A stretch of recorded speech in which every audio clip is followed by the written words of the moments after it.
Hello and welcome to this lecture. आज के इस लेक्चर में हम बात करने वाले हैं मल्टी डायमेंशनल एरे की। मल्टी डायमेंशनल यानी कि 1D एरे से आगे बढ़कर 2D एरे आ सकता है, 3D एरे आ सकता है, 4D एरे, कितने भी चाहो उतने डायमेंशनल के आप एरे क्रिएट कर सकते हो। लेकिन हमारे सिलेबस के अनुसार हमें सिर्फ पढ़ना है 2D एरे। ठीक है, 2D एरे को आप मैट्रिक्स भी बोल सकते हो। मैट्रिक्स यानी कि श्रेणिक, अगर मैं हिंदी में बात करूँ, मैट्रिक्स जो हम गणित के अंदर या फिर मैथमेटिक्स के अंदर ऑलरेडी पढ़ चुके थे, राइट, 10th या फिर हमारे 12th के अंदर। मैट्रिक्स किसको बोला जाता था? जो कि रो एंड कॉलम से बना हुआ होता था उसको बोला जाता था मैट्रिक्स, राइट। जो कि अब बनाते थे 3x3 का या फिर 2x2 का, 3x4 का, 5x5 का, जितने चाहो उतने डायमेंशन का आप मैट्रिक्स क्रिएट करते थे, राइट।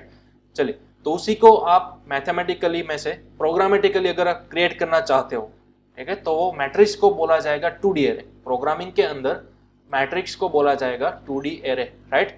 तो 2D एरे आपको किस तरह से क्रिएट करना है या फिर उसका स्ट्रक्चर किस तरह से हो सकता है वो मैं यहाँ पर लिख सकता हूँ। उसकी डेफिनेशन 2D एरे यानी कि array of 1D arrays, right. इसी को आप बोल सकते हो 2D एरे। 2D एरे यानी कि कलेक्शन, कलेक्शन यानी कि किसका कलेक्शन? सिंपल 1D एरेस का कलेक्शन, ठीक है, उसी को आप बोलोगे 2D एरे। ओके, चलिए, अब कोई भी 2D एरे वो किससे बनता है? रो और कॉलम से बनता है। मैं यहाँ पर लिख रहा हूँ रो एंड कॉलम, ठीक है। रो और कॉलम से बना हुआ स्ट्रक्चर, उसी को आप बोलोगे 2D एरे। फॉर एग्जाम्पल, मैं यहाँ पर मल्टी लाइन कमेंट के अंदर लिख रहा हूँ एक मैट्रिक्स, ठीक है, 3x3 का, जिसके अंदर 3 रोज होगी, ठीक है, और 3 कॉलम्स होगी। कुछ इस तरह से मैंने डमी एलिमेंट्स प्रिंट आउट कराए, राइट। तो यहाँ पर आप देख सकते हो हमारे पास 3 हॉरिजॉन्टल लाइन्स है। तो ये हॉरिजॉन्टल लाइंस को हम क्या बोलते थे? रो बोलते थे, राइट। अब अगर वर्टिकल लाइंस की हम बात करें तो वर्टिकल लाइंस को आप क्या बोल सकते हो? कॉलम्स बोल सकते हो, ठीक है। ये जो हमारी वर्टिकल लाइंस है उसको आप क्या बोलोगे? कॉलम बोलोगे।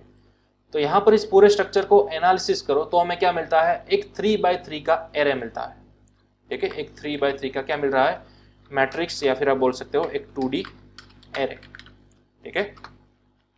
ये जो फर्स्ट 3 आपने लिखा वो क्या रिप्रेजेंट करेगा? रो रिप्रेजेंट करेगा। सपोज यहाँ पर हमारे पास 3 रोज है तो इसलिए हमने यहाँ पर लिखा 3, और 3 कॉलम्स है तो इसलिए हमने यहाँ पर लिखा 3, ठीक है। तो ये जो फर्स्ट 3 रो रिप्रेजेंट करेगा, सेकंड 3 वो हमारी कॉलम रिप्रेजेंट करेगा। फॉर एग्जाम्पल, अगर आपके पास एक और ज्यादा कॉलम अवेलेबल है, ठीक है, कुछ इस तरह से, तो अब यहाँ पर देखिए आपके पास कितनी रो अवेलेबल हो गई? 4 रोज अवेलेबल हो गई। तो आप यहाँ पर क्या लिखोगे? 4 रोज, और ये सेकंड 3 है वो तो कॉलम वाला ही है। तो कॉलम तो हमारे पास 3 ही है, राइट, 3 वर्टिकल लाइंस। तो इसलिए अब आपका ये 2D एरे क्या बन गया? 4x3 का 2D एरे बन गया, ठीक है। लेकिन फिलहाल हम सिंप्लिसिटी के लिए रखेंगे ओनली 3x3 का 2D एरे, ठीक है। तो चलिए, इसको हम मैट्रिक्स बोलते थे, राइट। मैथमेटिक्स के अंदर इसको हम क्या बोलते थे? मैट्रिक्स, रो और कॉलम का स्ट्रक्चर। ओके, इसी को सेम टू सेम अब हम प्रोग्रामेटिकली क्या बोलेंगे? 2D एरे बोलेंगे, जो कि रो और कॉलम की मदद से बना हुआ होगा, राइट। तो चलिए, अब प्रोग्राम में देखते हैं किस तरह से आप क्रिएट कर सकते हो 2D एरे। तो 2D एरे को क्रिएट करने के लिए आपको अब 2 बार स्क्वायर ब्रैकेट लिखने होंगे। ध्यान दीजिएगा, 1D एरे हम इस तरह से क्रिएट करते थे, ठीक है, वेरिएबल का नाम and then after square bracket, तो ये हमारा बन जाता था 1D एरे। उसी तरह 2D एरे बनाना है तो आपको 2 बार स्क्वायर ब्रैकेट की पेयर्स लगानी होगी इस तरह से। ओके, ये जो फर्स्ट पेयर है वो होगी आपकी रो, और ये जो सेकंड पेयर है वो आपकी रिप्रेजेंट करती होगी कॉलम्स, ठीक है। तो अब आपको यहाँ पर लिमिट स्पेसिफाई करनी है कि पूरे मैट्रिक्स के अंदर आप कितनी रो चाहते हो। तो मुझे फिलहाल 3 ही रो चाहिए, तो मैं यहाँ पर लिख दूंगा 3। Okay, then after second brackets के अंदर आपको लिखनी है कॉलम्स की लेंथ। मुझे कितनी कॉलम्स चाहिए पूरे एरे के अंदर? तो मुझे टोटल 3 लेंथ चाहिए, ठीक है, 3 वर्टिकल कॉलम चाहिए, तो मैं यहाँ पर लिखूंगा 3। That's all. इस तरह से आपको लिमिट स्पेसिफाई करनी होगी 2D एरे के अंदर, राइट। फर्स्ट लिमिट आपकी होगी रो की, सेकंड लिमिट होगी आपकी कॉलम की, ठीक है। इसको भी खास नोट डाउन करके रखिएगा। फर्स्ट लिमिट आपकी कंपलसरी होगी रो की, सेकंड लिमिट आपकी कंपलसरी होगी कॉलम्स की। ओके, चलिए, अब हम ट्रेडिशनली जो इक्वल टू की मदद से, कर्ली ब्रैकेट्स की मदद से क्या करते थे? एलिमेंट्स को असाइन करते थे, राइट, एरे के अंदर। ठीक उसी तरह से हमें कर्ली ब्रैकेट्स की मदद से ही 2D एरे के अंदर भी एलिमेंट्स असाइन करने हैं, राइट। लेकिन अब ध्यान देने वाली बात यह है कि आपके पास रो भी है और साथ ही साथ कॉलम भी है, ठीक है। चलिए सबसे पहले तो 2D एरे की डेफिनेशन पर ध्यान देना है आपको। 2D एरे क्या है? वन टाइप ऑफ एरे ही है, राइट। लेकिन 1D एरेस का एरे है। अब ये सिंपल एलिमेंट्स का एरे नहीं है, एरे ऑफ वैल्यूज नहीं है, ध्यान दीजिएगा, ठीक है। कलेक्शन ऑफ वैल्यूज नहीं है। सिंपल कलेक्शन ऑफ वैल्यूज क्या होता था? 1D एरे होता था, राइट। लेकिन कलेक्शन ऑफ एरेज बनाते हो, वो भी कौन से वाले एरे? 1D एरेस, ठीक है। तो कलेक्शन ऑफ 1D एरेज, उसी को आप बोलोगे 2D एरे। तो ध्यान दीजिए यहाँ पर आपके पास 3 1D एरे है, देखिए 4 6 8 6 2 4 एंड 7 3 1। तो 3 1D एरे मिलकर क्या बनाते हैं? एक 2D एरे बनाते हैं, राइट। तो सबसे पहले तो आप तो 1 बाय 1 एरे को रिप्रेजेंट करना होगा। सबसे पहला 1D एरे हमारे पास कौन सा है? ये वाला 4 6 8, ठीक है। तो कर्ली ब्रैकेट्स के अंदर मैं एक और कर्ली ब्रैकेट करूंगा और इसके अंदर लिखूंगा 4 6 8। ध्यान दीजिएगा, सबसे पहला 1D एरे आपको इस तरह से कर्ली ब्रैकेट की मदद से रिप्रेजेंट करना होगा। उसके बाद कोमा करने के बाद दूसरा एरे आपको रिप्रेजेंट करना है। दूसरा एरे क्या है हमारा? 6 2 4, ये भी एक 1D एरे है, राइट। तो यहाँ पर मैंने लिख दिया 6 2 4, ओके। एंड देन आफ्टर एक और बार आपको एरे बनाना होगा, किसके लिए? 7 3 1 के लिए। तो यहाँ पर मैंने लिख दिया 7 3 1, ठीक है। तो इस तरह से आपका बनेगा 2D एरे, ध्यान दीजिएगा, ओके। सबसे पहले तो इस सिंटेक्स को नोट डाउन कर लो आप। इस तरह से आपको 2D एरे बनाना है। 2D एरे को बनाने के लिए सबसे पहले आपको क्या करना है? कर्ली ब्रैकेट्स तो करना ही है। कर्ली ब्रैकेट्स के अंदर आपको 2D एलिमेंट के अंदर कितने एलिमेंट्स दिख रहे हैं? फिलहाल 3। देखिए ये पहला एलिमेंट, ये दूसरा और ये तीसरा, ठीक है। तो सभी को आपको अलग अलग कर्ली ब्रैकेट्स की पेयर के अंदर रिप्रेजेंट करना होगा। यहाँ पर 2D एरे के टोटल 3 एलिमेंट्स हैं। ये 0 इंडेक्स पर, ये पूरा का पूरा 1 इंडेक्स पर और ये 2nd इंडेक्स पर, राइट। अगर आपको समझने में दिक्कत हो रही है तो आप इसको न्यू लाइन के अंदर भी इस तरह से डिनोट कर सकते हो। देखिए मैं सभी एलिमेंट्स को न्यू लाइन के अंदर लिख देता हूं, ठीक है, कुछ इस तरह से। तो इस तरह से भी आप अपना 2D एरे रिप्रेजेंट कर सकते हो, बना सकते हो, कोई दिक्कत नहीं है। सिंटेक्स के अंदर एरर नहीं आने वाली, राइट। ध्यान दीजिएगा, अगेन मैं समझा रहा हूँ 2D एरे किस तरह से बनाना है। सबसे पहले तो कर्ली ब्रैकेट्स की पेयर को क्रिएट करो। देन आफ्टर जितनी भी रो आप इंसर्ट कराना चाहते हो, जितनी भी 1D एरे इंसर्ट कराना चाहते हो, वो आप इंसर्ट करा दो कर्ली ब्रैकेट की पेयर की मदद से, राइट। ओके, अब देखिए हमारे पास 3 रोज आ चुकी है, राइट। तो इस रो की इंडेक्स वैल्यू कितनी होगी? 0 होगी ऑब्वियसली, राइट। इस वाले की इंडेक्स वैल्यू 1 होगी और इस वाले की इंडेक्स वैल्यू क्या होगी? हमारे पास 2 होगी, ओके। तो ये हमने बना लिया अपना 2D एरे। और ये वाली जो वैल्यूज है, इंडेक्स वैल्यू, वो मैंने किसकी लिखी है? रो की लिखी। ये हमारी फर्स्ट रो, सेकंड रो और ये थर्ड रो, राइट। बट हम सभी को मालूम है एरे आप चाहो 1D बनाओ या फिर 2D बनाओ, इंडेक्स वैल्यू कहाँ से स्टार्ट होगी? 0 से स्टार्ट होगी। तो ये 2D एरे का फर्स्ट एलिमेंट था 0 पर, सेकंड एलिमेंट 1 पर, थर्ड एलिमेंट 2 पर, ओके। तो ये मैंने रो की इंडेक्स वैल्यू पास कर दी। अब उसी तरह से मेरे पास क्या होगा? कॉलम भी होगा। तो हमें कॉलम की वैल्यू भी पास आउट करनी होगी, ठीक है। तो यहां पर आप देखिए फिलहाल फर्स्ट एरे पर आप फोकस कीजिए। ये हमारा फर्स्ट एरे है, राइट, 1D एरे, ओके। तो इसके अंदर कितने एलिमेंट है? 3 एलिमेंट है, यानी कि 3 बॉक्स बने हुए होंगे, राइट। ये आपका 0 इंडेक्स पर होगा, ये 1 इंडेक्स पर होगा और ये 2 इंडेक्स पर होगा। तो यहाँ पर भी मैं इंडेक्स वैल्यू लिख देता हूँ। ये 0 पर है, ये 1 पर है और ये 2 पर है, ठीक है। ये पूरी जो है वर्टिकल लाइन, यानी कि उसको आप बोलोगे कॉलम, तो वो कॉलम कौन सी इंडेक्स पर है? 0 पर है, राइट। और ये बीच वाली कॉलम किस लोकेशन पर है? 1 पर है। और ये लास्ट वाली ये 2 पर है, राइट। देखिए अगेन ये हमारा फर्स्ट 1D एरे है। 1D एरे के अंदर 3 एलिमेंट है, लेकिन कोई भी 1D एरे हो उसकी इंडेक्स वैल्यू कहाँ से स्टार्ट होगी? 0 से स्टार्ट होगी। तो ये 4 जो है वो 0 पर है, 6 1 पर है, 8 2 पर है। इसी तरह से अगर आप सेकंड एरे की बात करो तो यहाँ पर आप देख सकते हो ये फर्स्ट एलिमेंट 6 ये 0 पर आएगा, 2 1 पर आएगा, 4 सेकंड इंडेक्स पर आएगा, ठीक है। उसी तरह से लास्ट एरे को आप फोकस कीजिए। 7 0 इंडेक्स पर आएगा, 3 फर्स्ट इंडेक्स पर आएगा और ये 1 सेकंड इंडेक्स पर आएगा, राइट। तो अब हमने स्पेसिफाई कर ली हमारी रो की इंडेक्स और हमारी कॉलम की इंडेक्स, ठीक है। चलिए अब अगर आप प्रिंट कराना चाहते हो इंडिविजुअल कोई एक एलिमेंट को, तो आप किस तरह से प्रिंट कराओगे? चलिए फॉर एग्जांपल मुझे यहाँ पर प्रिंट कराना है इस 4 को। ध्यान दीजिएगा, मुझे इस 4 को प्रिंट कराना है। तो सबसे पहले आपको 4 को प्रिंट कराने के लिए रो की वैल्यू मालूम होनी चाहिए, कॉलम की भी वैल्यू मालूम होनी चाहिए। क्योंकि आप 2D एरे का एलिमेंट प्रिंट कराना चाहते हो तो ऑब्वियसली आपको यहाँ पर 2 स्क्वायर ब्रैकेट्स लिखने होंगे, राइट। अब जैसा कि मैंने पहले बताया, ये हमारा फर्स्ट स्क्वायर ब्रैकेट, ठीक है। तो इस फर्स्ट स्क्वायर ब्रैकेट के अंदर आपको क्या लिखना होगा, रो की वैल्यू लिखनी होगी। सेकंड स्क्वायर ब्रैकेट के अंदर आपको क्या लिखना होगा, कॉलम की वैल्यू लिखनी होगी, राइट। यही हमारा रूल है 2D एरे का। तो अब देखिए, फर्स्ट हम कौन सी रो तक पहुंचना चाहते हैं, ये हमारा मेन 2D एरे है। 2D एरे के अंदर हमारे पास 3 रोज अवेलेबल है, 0, 1 और 2। हमें 4 चाहिए, तो 4 देखिए किस लोकेशन पर है, 1 लोकेशन पर, राइट। इसकी इंडेक्स वैल्यू कितने हैं, इस पूरे एरे की इंडेक्स वैल्यू क्या है, 1 है। तो हमने यहाँ पर लिखा 1 नंबर की रो तक पहुंच गए, ओके। 1 नंबर की रो तक पहुंचने के बाद अब आपको पता लगाना है कि 4 किस लोकेशन पर है, यानी कि अब कॉलम की वैल्यू क्या होगी, यहाँ पर 0, यहाँ पर 1 और यहाँ पर 2, राइट। तो अब मुझे यहाँ पर लिखना होगा 2, दैट्स ऑल। हमने क्या किया, सबसे पहले पूरे एरे के अंदर 1 नंबर की रो तक पहुंचे, यानी कि यहाँ तक। अब यहाँ तक मुझे जाना था 4 तक, तो 4 की इंडेक्स वैल्यू क्या है, 2 है, तो इसलिए हमने यहाँ पर लिखा 2। यानी कि always and always 2D array के अंदर फर्स्ट कॉलम के अंदर आपको रो की वैल्यू पास करनी है, सेकंड कॉलम के अंदर आपको हमेशा कॉलम की वैल्यू पास करनी है, राइट। चलिए अब मैं फाइल को करूंगा सेव, यहाँ से कंपाइल एंड रन। तो अब आप आउटपुट के अंदर देख सकते हो आपको 4 एलिमेंट मिल गया, राइट, जो कि हमारा ये था, ओके। चलिए अब आप मुझे ये बताइए, क्या हो अगर मुझे ये 7 एलिमेंट चाहिए, इस 7 एलिमेंट को मैं किस तरह से रिप्रेजेंट कर सकूंगा, किस तरह से रिट्राइव कर सकूंगा। तो सबसे पहले तो इमेजिन कीजिए ये 7 है, कौन सी रो के अंदर है, ये वाली रो। तो इस वाली रो की इंडेक्स वैल्यू क्या है, 2 है, राइट।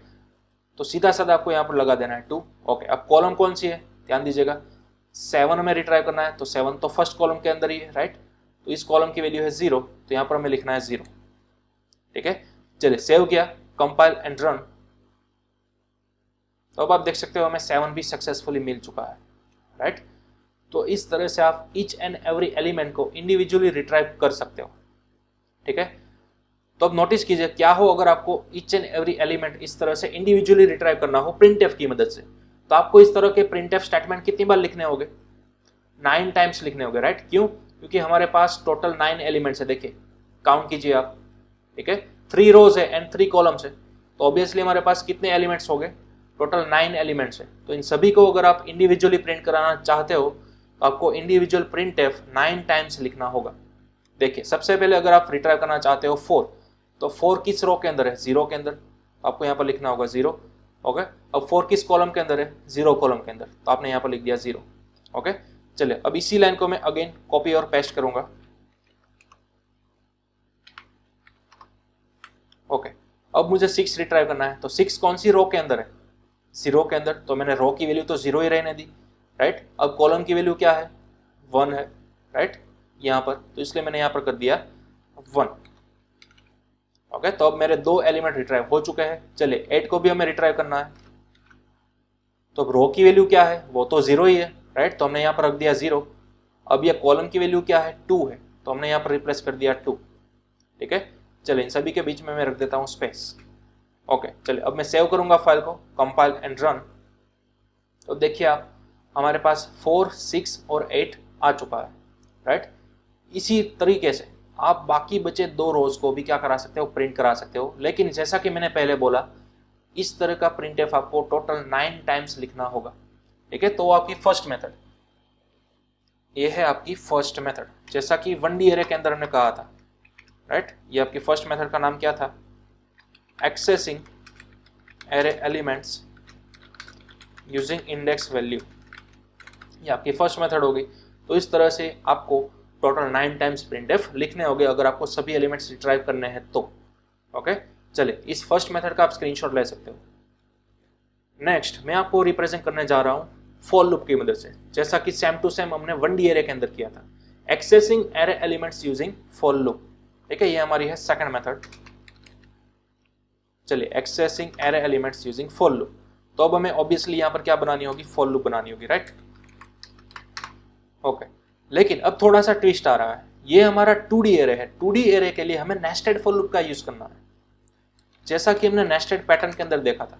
राइट। नेस्टेड पैटर्न के अंदर भी हम क्या करते थे, नेस्टेड फॉर लूप ही बनाते थे। क्यों? क्योंकि वहां पर भी हमारी जो पैटर्न थी वो रो से और कॉलम से दोनों से बनी हुई थी। तो रो और कॉलम के अंदर लूप घुमाने के लिए आपको यही वाला स्ट्रक्चर फॉलो करना था, राइट, नेस्टेड फॉर लूप वाला। तो हमारे पास भी फिलहाल वही वाला तो स्ट्रक्चर है, रो और कॉलम वाला।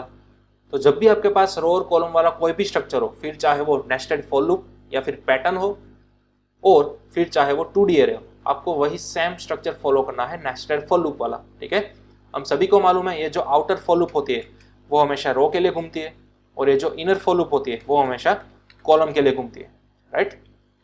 ओके, तो सबसे पहले तो रो और कॉलम के लिए मैं यहाँ पर दो वेरिएबल डिफाइन करूंगा, आई और जे। ठीक है, चलिए अब बाहर वाली लूप है वो हमारी किस लिए घूमती है, रो के लिए। तो रो को हमने रिप्रेजेंट किया आई से, तो आई से हमें हमारी लूप घुमानी है। तो अब देखिए रो की इंडेक्स वैल्यू क्या है हमारे पास, 0, 1 और 2। ठीक है, मैंने यहाँ पर साइड में कमेंट में ऑलरेडी लिखा ही है, 0 से स्टार्ट करना है रो और 2 तक जाना है। तो हमें यहाँ पर स्टार्ट करना है 0 से और कहाँ तक जाना है, 2 तक जाना है, आई प्लस प्लस, राइट। ओके, अब कॉलम को हमने रिप्रेजेंट किया था जे की मदद से, तो कॉलम की इंडेक्स वैल्यू भी हमारे पास अवेलेबल है। देखिए वो भी 0 से स्टार्ट हो रही है, 2 तक जा रही है। तो सिंपली हमें यहाँ पर क्या लिखना है, 0 से स्टार्ट करना है और जे को कहाँ तक ले जाना है, 2 तक, and J plus plus. Okay, चले नाउ अब हमें प्रिंट एफ क्या करना है, %d। ठीक है, अब हमें रो की वैल्यू भी पास आउट करनी है फर्स्ट स्क्वायर ब्रैकेट में, साथ ही साथ सेकंड स्क्वायर ब्रैकेट में कॉलम की वैल्यू भी पास आउट करनी है। तो रो की वैल्यू इंडिविजुअली हमने क्या डिफाइन की, आई, तो यहाँ पर हम पास कर देंगे आई। कॉलम की वैल्यू हमने क्या डिफाइन की थी, जे, तो हम यहाँ पर पास कर देंगे सिंपल जे। ओके, चलिए सेव करते हैं फाइल को, कंपाइल एंड रन। तो देखिए आपका पूरा 2D एरे प्रिंट होकर आ चुका है, राइट। सबसे पहले आपको यहाँ पर दिख रहा है 468, तो वो यहाँ पर आ चुका है। सेकंड रो में दिख रहा है 624, तो वो भी यहाँ पर आ चुका है, एंड एट द लास्ट 732। ठीक है, लेकिन क्या हो अगर मुझे इसी फॉर्मेट के अंदर आउटपुट चाहिए, जो कि मैंने यहाँ पर कमेंट के अंदर लिखा था पहले, देखिए मुझे इसी फॉर्मेट के अंदर आउटपुट चाहिए। फिलहाल हमारा आउटपुट क्या आ रहा है, एक ही हॉरिजॉन्टल लाइन आ रही है, राइट। मुझे 3 लाइन चाहिए इसी तरह से। तो आप क्या कर सकते हो, सिंपल, जैसे ये इनर फॉर लूप घूम जाए, ठीक है, ये इनर फॉर लूप का काम एंड हो जाए, उसके बाद आप सिंपल क्या कर दो, स्लैशन लगा दो, राइट, जैसा कि हम नेस्टेड पैटर्न के अंदर करते थे। देखिए सेव किया फाइल को, कंपाइल एंड रन। तो अब आप देख सकते हो पूरा एरे फॉर्मेट के अंदर, पूरा मैट्रिक्स फॉर्मेट के अंदर ही आपको अपना आउटपुट मिल रहा है, राइट। तो इस तरह से आप अपना 2D एरे प्रिंट करा सकते हो या फिर मैट्रिक्स प्रिंट करा सकते हो। ओके, चलो तो ये पूरा प्रोग्राम अभी आपके सामने है, आप चाहो तो इसको नोट डाउन कर सकते हो, इसका स्क्रीनशॉट भी ले सकते हो। ठीक है, ये थी हमारी second method, accessing array elements using for loop. तो कोई भी 2D एरे हो आपके पास 3x3 का, तो ये मेथड तो आपकी सेम ही रहेगी। ठीक है, नेस्टेड फॉर लूप वाली, ये फॉर लूप तो आपको कंपलसरी इसी तरह से घुमानी है, तो इसके अंदर कोई भी तरह का किसी भी तरह का चेंज नहीं आने वाला। ओके, चलिए नाउ अब मैं आपको सेकंड टेक्निक बनाता हूँ किस तरह से आप 2D एरे बना सकते हो। तो हम सभी को मालूम है इस तरह से अगर आप सबसे पहले इनिशियली डिक्लेयर करते हो 2D एरे, तो आप नीचे से इस तरह से असाइन नहीं कर सकते, राइट। कर्ली ब्रैकेट वाली मेथड अब यहाँ पर नहीं चलने वाली। ओके, तो अब आपके पास दो रास्ते हैं, या तो इंडेक्स वाइज 1 by 1 एलिमेंट की जगह आप फिलअप करो, या फिर स्कैनएफ की मदद से यूजर के थ्रू सभी वैल्यूज रिट्राइव करो। तो सबसे पहले मैं आपको बताऊंगा स्कैनएफ की मदद से। ठीक है, स्कैनएफ की मदद से आप किस तरह से कर सकते हो। देखिए सपोज मुझे फर्स्ट एलिमेंट चाहिए, ठीक है, यूजर के थ्रू मुझे फर्स्ट एलिमेंट चाहिए, तो हम यहाँ पर क्या लिखेंगे, a of 0 0। ठीक है, कुछ इस तरह से। देखिए अगेन क्या किया हमने, 0 नंबर की रो एंड 0 नंबर की कॉलम, यानी कि हमारा फर्स्ट एलिमेंट आएगा ये वाला ओनली। ठीक है, जहां पर हमने फॉर लिखा है वही। ओके, बाकी की एलिमेंट की वैल्यू मैं फिलहाल नहीं डाल रहा और मैं फॉर लूप पूरी की पूरी घुमा रहा हूँ 3x3 में। तो अब देखिए आप आउटपुट क्या आएगा। चले सेव किया फाइल को, कंपाइल एंड रन। तो अब मुझे यहाँ पर स्कैनएफ कराना होगा एक वैल्यू, फॉर एग्जाम्पल 5, और जैसे मैं एंटर प्रेस करूंगा आप देख सकते हो आपका पूरा 3x3 का एरे तो आ चुका है, लेकिन देखिए बाकी जो कि हमने वैल्यू इंसर्ट ही नहीं कराई है वो दो पॉसिबल आ सकती है, या तो 0 आ सकती है या तो इस तरह से गार्बेज वैल्यू आ सकती है। यहाँ पर देखिए, ठीक है, इस तरह की दो वैल्यू आपकी गार्बेज वैल्यू, जबकि बाकी सभी वैल्यू आपकी क्या आ गई, 0 आ गई। तो ये आपको नोट डाउन करना है। अगर आप पूरे 2D एरे के अंदर कोई भी अनदर एरे के एलिमेंट्स को एम्प्टी रखते हो या फिर उसकी वैल्यू ही आप असाइन नहीं करते हो तो वो बाकी सब वैल्यूज क्या आ सकती है, या तो 0 आ सकती है या फिर गार्बेज वैल्यू आ सकती है, राइट। चलिए इसी तरह से मैं एक और स्कैनफ को यूज करूंगा। फॉर एग्जाम्पल फर्स्ट रो के अंदर लास्ट एलिमेंट, राइट, 0 यानी कि फर्स्ट रो और 2 यानी कि लास्ट एलिमेंट, यानी कि ये वाला मैं इंसर्ट कराना चाह रहा हूँ। ये हमारी 0 इंडेक्स पर है तो इसलिए मैंने यहाँ पर लिखा था 0, और ये 8 यानी कि ये 2 सेकंड पोजीशन पर है, राइट, कॉलम की। ओके चलिए अब मैं 2 ही एलिमेंट स्कैन करा रहा हूँ यूजर के थ्रू। चलिए सेव किया फाइल को, कंपाइल एंड रन। अब मुझे 2 एलिमेंट देने होंगे। फॉर एग्जाम्पल फर्स्ट में दूंगा 5, सेकंड में दूंगा 8। तो अब देखिए यहाँ पर 5 और 8 तो सक्सेसफुली अपनी पोजीशन पर आ चुके हैं, लेकिन बाकी बचे एलिमेंट या तो 0 है या फिर कोई गार्बेज वैल्यू है, राइट। तो इस तरह से आप अपना पूरा 2D एरे यूजर के थ्रू भी अलग अलग स्कैनफ के थ्रू डाल सकते हो, राइट। तो आपकी फर्स्ट मेथड थी। तो इस तरह से आपको स्कैनफ कितनी बार लिखना होगा, टोटल 9 टाइम्स लिखना होगा, राइट। लेकिन हम 9 टाइम्स नहीं लिखेंगे, हम क्या करेंगे, सिंपल फॉर लूप घुमा देंगे, ठीक है। लेकिन फॉर लूप आपको कौन सी घुमानी है, नेस्टेड फॉर लूप घुमानी है। क्यों? क्योंकि फिलहाल हम यूज कर रहे हैं 2D एरे, और 2D एरे किससे बना हुआ होता है, रो और कॉलम से बना हुआ होता है। तो हमारे पास रो की वैल्यू तो है ही, ठीक है। तो यहाँ से मैं डायरेक्टली मैं यूज करूंगा, रो को हमें 3 बार घुमाना है, राइट, 0 से 2 लेकर, और कॉलम को भी हमें कहाँ तक घुमाना है, 0 से लेकर 2 तक। ओके अब यहाँ पर प्रिंटफ की बजाय हमें क्या लिखना है, स्कैनफ, ठीक है। स्कैनफ करेंगे %d address of a of ij, ठीक है। अब हाँ, यहाँ पर अब आपको कोई भी प्रिंटफ नहीं लगाना है, क्योंकि ये वाली पूरी for loop only and only user के पास वैल्यू रिट्राइव करने के लिए बनी हुई है, राइट। तो ये फॉर लूप हो गई आपकी एलिमेंट्स को इंसर्ट कराने के लिए, और नीचे वाली फॉर लूप बन गई आपको एलिमेंट्स को प्रिंट कराने के लिए। ओके चलिए अब मैंने सेव किया फाइल को, कंपाइल एंड रन। तो अब देखिए आपको कर्सर ब्लिंक हो रही है, ठीक है। तो एक कर्सर कब तक ब्लिंक रहेगी, जब तक आप 9 टाइम्स सभी एलिमेंट्स इंसर्ट नहीं करा देते तब तक। चलिए तो मैं फटाफट यहाँ पर कोई भी रैंडम 9 एलिमेंट्स को इंसर्ट करा रहा हूँ, और जैसे ही मैंने वो 9 एलिमेंट्स इंसर्ट करा लिए, आप अपना पूरा कंप्लीट 2D एरे यहाँ पर देख सकते हो। देखिए 371, तो यहाँ पर आ गया 371, राइट। उसके बाद आया था आपका 469, तो वो भी यहाँ पर आ गया 469। देन आफ्टर 526, तो वो भी यहाँ पर परफेक्ट लोकेशन में आ गया 526। ओके तो इस तरह से आप कंप्लीट एरे को डायनेमिक बना सकते हो यूजर के थ्रू वैल्यू रिट्राइव कराकर। ओके फिर चाहो तो आप यहाँ पर प्रिंटफ करा सकते हो एक simple message, for example enter array elements, ठीक है। इस तरह से मैंने यहाँ पर कर दिया /n। अब जैसे ये वाली फॉर लूप आपकी एंड हो जाती है, प्रिंट कराने के लिए आप सिंपल यहाँ पर डाल सकते हो your array is, and then after /n, और ये पूरा आपका एरे जो है वो प्रिंट हो जाएगा, ठीक है। चलिए अगेन मैं सेव करूंगा फाइल को, कंपाइल एंड रन। तो आप देख सकते हो एंटर एरे एलिमेंट्स, तो कोई भी 9 एलिमेंट्स हम रिट्राइव कर सकते हैं यहाँ पर यूजर के थ्रू। ओके चलिए इस तरह से मैंने 9 एलिमेंट्स रिट्राइव कर दिए, और फिर आपका पूरा एरे प्रिंट हो गया।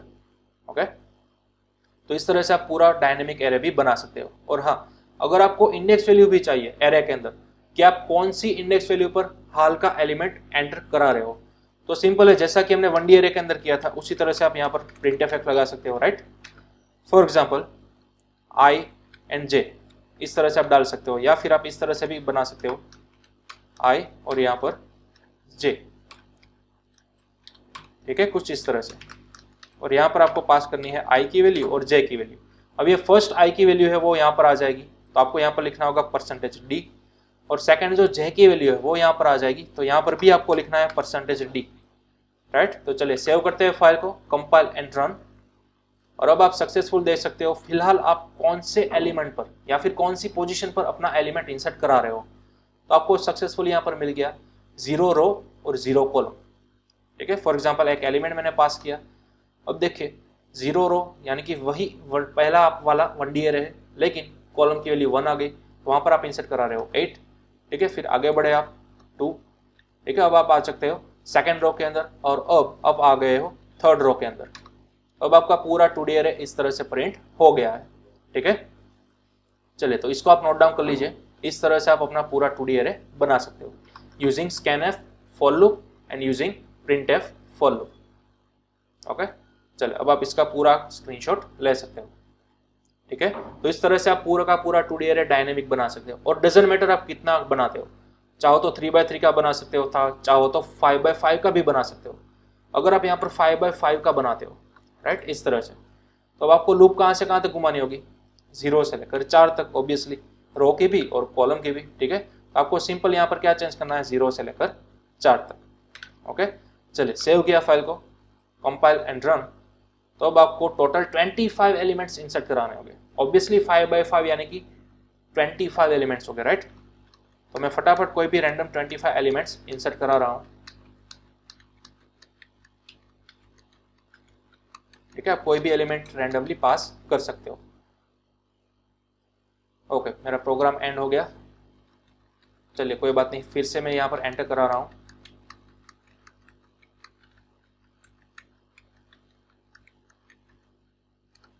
ओके, अब आप यहाँ पर देख सकते हो आपका पूरा 5x5 का एरे आ चुका है, राइट। 5 रोज है और 5 कॉलम्स है, ध्यान दीजिएगा, एकदम परफेक्ट एरे बनकर आ चुका है। ओके, तो इस तरह से आप जितने चाहो उतने डायमेंशन का एरे बना सकते हो, कंप्लीट। लेकिन यहाँ पर मैं सबसे पहले अंडू कर दूंगा 3x3 का एरे, ठीक है, फॉर सिंप्लिसिटी। ओके, तो ये थी आपकी फर्स्ट मेथड, एरे को डायनेमिक वैल्यू असाइन कर सकते हो इस तरह से। चलिए अब इसको मैं करता हूँ कमेंट। ओके, सेकंड मेथड आपकी क्या है, इंडेक्सिंग वाइज आप एरे को फिलअप कर सकते हो। फॉर एग्जांपल अभी तो आपका पूरा एरे क्या है, एम्प्टी है, राइट। और अगर आप डायरेक्टली फॉर लूप घुमाओगे तो क्या आएगा आउटपुट के अंदर, सभी एलिमेंट्स या तो 0 आएंगे या फिर क्या आएंगे, गार्बेज वैल्यू आएंगे, राइट। तो या तो आप इस तरह से स्कैनर की मदद से एरे की वैल्यू इंसर्ट करा दो, या फिर यहाँ पर आप इंडेक्सिंग वाइज यूज करा सकते हो। फॉर एग्जाम्पल a ऑफ 0 0 की वैल्यू मैंने रख दी 5, उसी तरह से a ऑफ 0 एंड 1 की वैल्यू मैंने रख दी 3, then after a of 0 and 2 की वैल्यू फॉर एग्जाम्पल मैंने रख दी 8, ठीक है। तो ये मैंने पहले 3 एलिमेंट इंसर्ट करा दिए। तो इस तरह से आपको लाइन कहाँ तक लिखनी होगी, 9 टाइम्स लिखनी होगी, राइट। चलिए फिलहाल मैंने ओनली फर्स्ट रो को ही फिलअप किया है। सेव करेंगे फाइल को, कंपाइल एंड रन। तो अब आप देख सकते हो ओनली फर्स्ट एलिमेंट ही, फर्स्ट एरे ही आपका परफेक्ट आया है 5 3 8, राइट। बाकी बचे या तो 0 है या फिर गार्बेज वैल्यू। ओके, तो इस तरह से या तो आपको ये वाली लाइन 9 टाइम्स लिखनी होगी इंडेक्सिंग वाइज कराना चाहते हो तो, या फिर सिंपल आप फॉर लूप घुमा दो स्कैनफ वाली, ठीक है। तो ये बात आपको ध्यान में रखनी है। चलिए इसका भी आप स्क्रीनशॉट ले सकते हो, इंडेक्सिंग वाइज किस तरह से 2D एरे को फिलअप करना है वो। ओके, चलिए अब मैं इसको मिटा देता हूं और मैं डायनेमिकली रखता हूं सिंपल हमारी स्कैनफ वाली फॉर लूप। ओके, चलिए नाउ अब हम क्या करेंगे, हमने 3x3 का एरे तो बना लिया, वो प्रिंट भी हो रहा है, लेकिन मुझे पूरा एरे प्रिंट नहीं करना है। ध्यान दीजिएगा, मुझे पूरा एरे प्रिंट नहीं करना है। जितने भी उसके अंदर इवन नंबर्स आ रहे हैं सिर्फ वही एलिमेंट्स मुझे प्रिंट करने हैं। ध्यान दीजिएगा, only and only even numbers ही मुझे प्रिंट करना है। तो यहाँ पर जो आपने सिंपल प्रिंटफ लिखा है, राइट, वहां पर आप क्या कर दो, इफ एल्स लगा दो। क्या लगा दो, इफ एल्स लगा दो। आपको एक कंडीशन लगा दो कि कोई भी एरे का एलिमेंट्स अगर डिवाइड करोगे 2 से और उसकी अगर रिमाइंडर बचती है 0, तो ही आप उस एरे एलिमेंट्स को क्या कर दो, प्रिंट कर दो, राइट। तो मैं यहाँ पर सिंपल लगा सकता हूँ इफ, और यहाँ पर आप क्या कर दो, अगर एरे का कोई भी एलिमेंट यानी कि a ऑफ i है, राइट, वो अगर डिवाइड होगा 2 से और अगर उसका रिमाइंडर बचेगा 0, तो ही आपको वो वाला प्रिंटफ चलाना है। तो मैंने प्रिंटफ लिख दिया इफ कंडीशन के अंदर। सेम ये कौन सा लॉजिक लगाया हमने, प्रीवियस सेशन के अंदर 1D एरे के अंदर लॉजिक लगाया था ना, वही लॉजिक लगाया, सिंपल, ठीक है। चलिए सेव करते हैं, कंपाइल एंड रन। तो अब आपको टोटल 9 एलिमेंट्स डालने होंगे सबसे पहले, राइट, क्योंकि ये है आपका 2D एरे 3x3 का। ओके, जैसे ही मैंने 9 एलिमेंट्स डाल दिए, अब देखिए आपको 3x3 फॉर्मेट के अंदर प्रिंट होकर तो मिल गया, लेकिन ओनली एंड ओनली जो इवन नंबर थे ना वही प्रिंट होकर मिले। देखिए फॉर एग्जांपल ये जो 7 था और ये 3 था वो आपको देखने को नहीं मिलेगा यहाँ पर, राइट, वो एम्प्टी आया। क्यों, क्योंकि हमारी कंडीशन के हिसाब से वो फॉल्स होते थे, तो इसलिए वो प्रिंट नहीं हो रहे। देखिए एक बार और मैं यहाँ पर प्रिंट कराऊंगा, फॉर एग्जाम्पल 2 7 1 5 2 8 4 8 1, और जैसे ही एंटर करूंगा तो अब आप देख सकते हो जितने भी आपके पास इवन एलिमेंट्स थे वही प्रिंट हुए हैं, राइट, ओड नंबर्स आपके प्रिंट नहीं हुए। ओके, तो इस तरह से आप अपना कस्टम लॉजिक भी लगा सकते हो कोई भी 2D एरे के अंदर, बड़ा ही आसान। सिंपल इफ करना है, और वहां पर आपको अपना लॉजिक बना देना है। ठीक है, चलिए तो इसको भी आप नोट डाउन कर लो। प्रिंट कराते समय आप किस तरह से अपना कस्टम आउटपुट ला सकते हो with use of your logic. Okay, तो ये था हमारा 2D एरे, इस तरह से आपको बनाना था। ठीक है, अगर आप यहाँ पर एम्प्टी एरे बनाते हो तो आप फिलअप कर सकते हो यूजिंग फॉर लूप और स्कैनएफ, फिर आप उसको प्रिंट कर सकते हो सिंपल नेस्टेड फॉर लूप की मदद से। ओके, तो यहाँ पर हमारा 2D एरे का जो टॉपिक था वो यहाँ पर होता है ओवर। अब नेक्स्ट चैप्टर तक आते आते आपको थोड़ा सा होमवर्क करके लाना है। जैसा कि मैंने ऑलरेडी आपको 1D एरे के अंदर बताया था, उसी टाइप का आपको यहाँ पर मैं होमवर्क दे रहा हूँ, लेकिन आज का होमवर्क स्पेसिफिकली ओरिएंटेड होगा 2D एरे के लिए। राइट, तो सबसे पहले आपको क्या करना है, find length of given 2D array.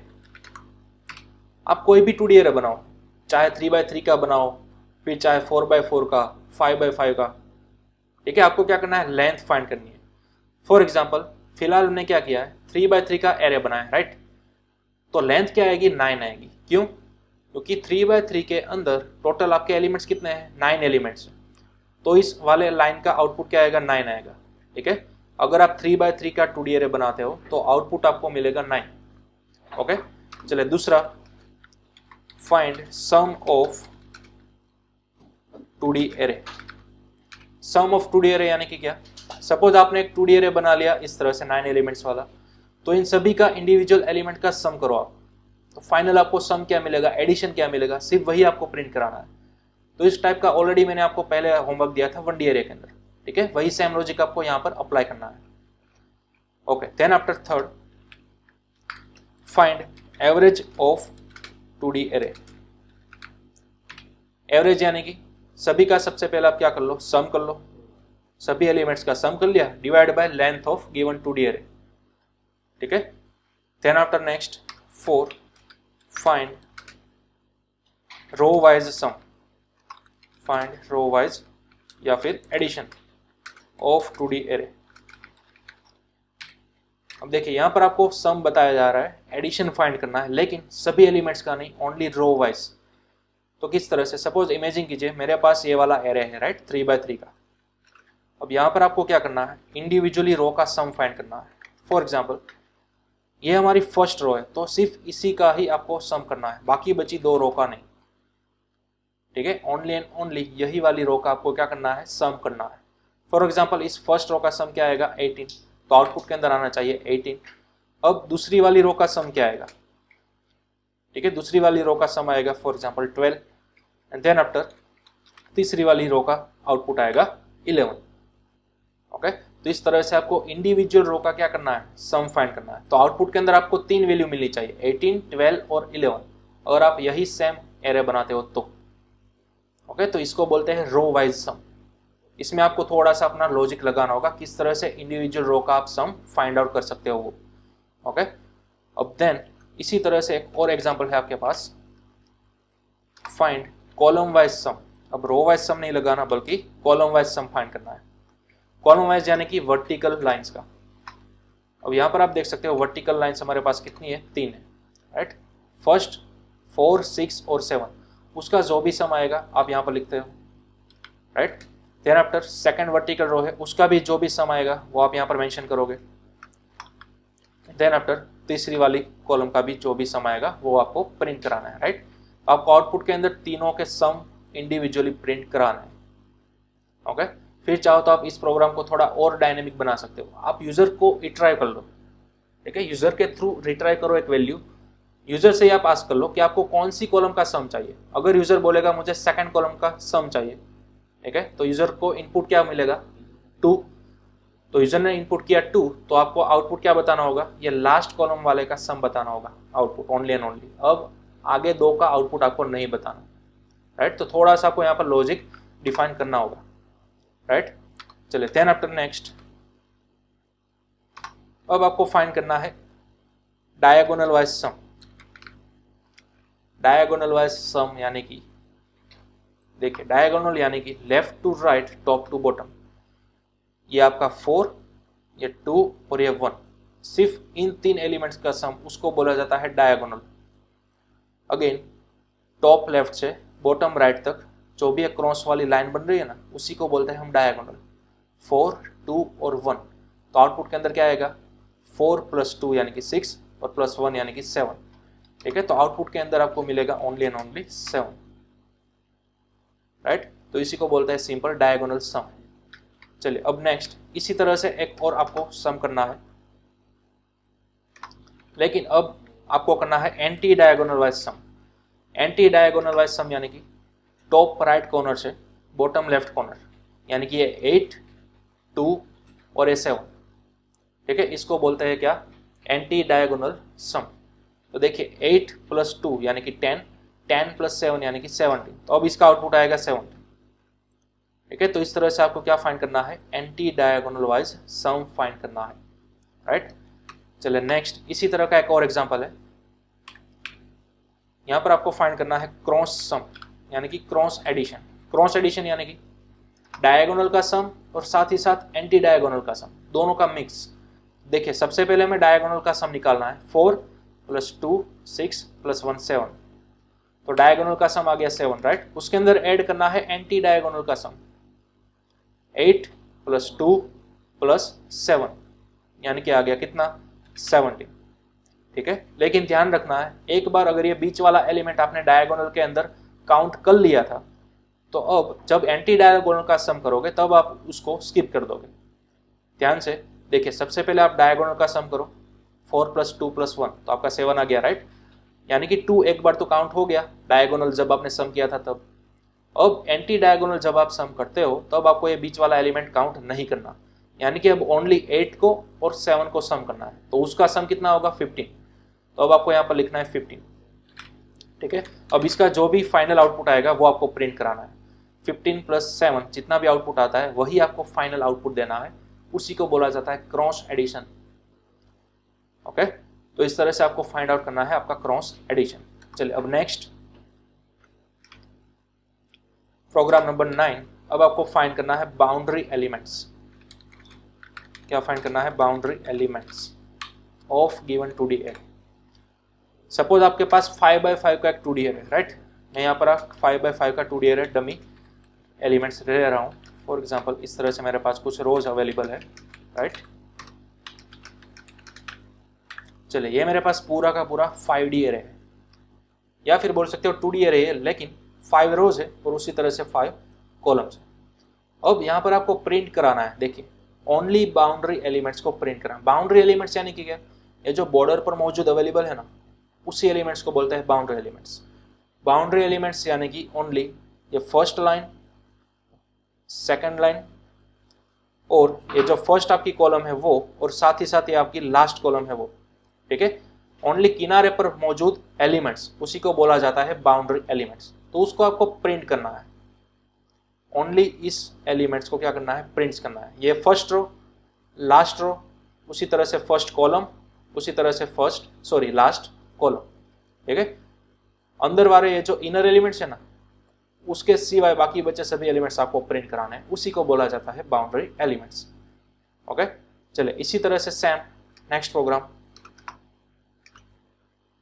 अब आपको फाइंड करना है इनर एलिमेंट्स। तो बिल्कुल प्रीवियस एग्जाम्पल का रिवर्स एग्जाम्पल। इनर एलिमेंट्स यानी कि ये अंदर वाले एलिमेंट्स, जो बॉर्डर पर एलिमेंट्स अवेलेबल है ना, ठीक है, उसको छोड़ के बचे कौन से एलिमेंट, ये अंदर वाले 9 एलिमेंट्स। देखिए 2 4 1 3 1 3 2 6 7, सिर्फ यही 9 एलिमेंट्स आपको प्रिंट कराना है, इसी को बोला जाता है इनर एलिमेंट्स। जबकि बाउंड्री एलिमेंट्स यानी कि बाहर वाले elements, right, first second row और फर्स्ट और लास्ट कॉलम्स। ओके, तो इतने 10 प्रोग्राम्स आपको कर लाना है 2D एरे के अंदर। थोड़ा ज़्यादा हो गया है, लेकिन आपको कंपलसरी लॉजिक बैठाना है 10 प्रोग्राम के अंदर, तभी आप 2D एरे को मास्टर कर सकोगे। ठीक है, आगे जाकर बहुत ही हेल्पफुल होगा ये 2D एरे। शुरुआत के जो एरेज है, शुरुआत के एग्जाम्पल है 3 एग्जाम्पल, वो तो बहुत ही ईजी है। उसके बाद आपका लॉजिक स्टेप बाय स्टेप बढ़ता जाएगा ईच एंड एवरी प्रोग्राम के अंदर। ठीक है, तो चलिए अगर आप ये नोट डाउन करना भूल गए हो तो सबसे पहले आप यहाँ पर इसका स्क्रीनशॉट ले लो, 1 से लेकर 5 प्रोग्राम्स का। ओके, देन आफ्टर नेक्स्ट 6 से लेकर 8, और नेक्स्ट बाकी बचे लास्ट 2, राइट। यहाँ पर आपको कंपलसरी 9th और 10th प्रोग्राम में अंदर 5x5 ही एरे का यूज करना है। ओके, यहाँ पर आपको 3x3 का एरे नहीं लेना है, बल्कि ओनली एंड ओनली 5x5 का ही एरे लेना है। ओके, चले, तो ये था हमारा आज का सेशन। और अब ये जो हमारा चैप्टर था, चैप्टर नंबर 8 एरे, जिसके अंदर हमने पढ़ा 1D और 2D, ये हमारा चैप्टर आज फिनिश हो चुका है, राइट। तो नेक्स्ट चैप्टर तक आपको कंप्लीट प्रैक्टिस करके लानी है। मैंने जो होमवर्क आपको प्रोवाइड किया है वो होमवर्क करके लाना है। ओके, चलिए अब मिलते हैं अपने नेक्स्ट लेक्चर के अंदर नए चैप्टर के साथ।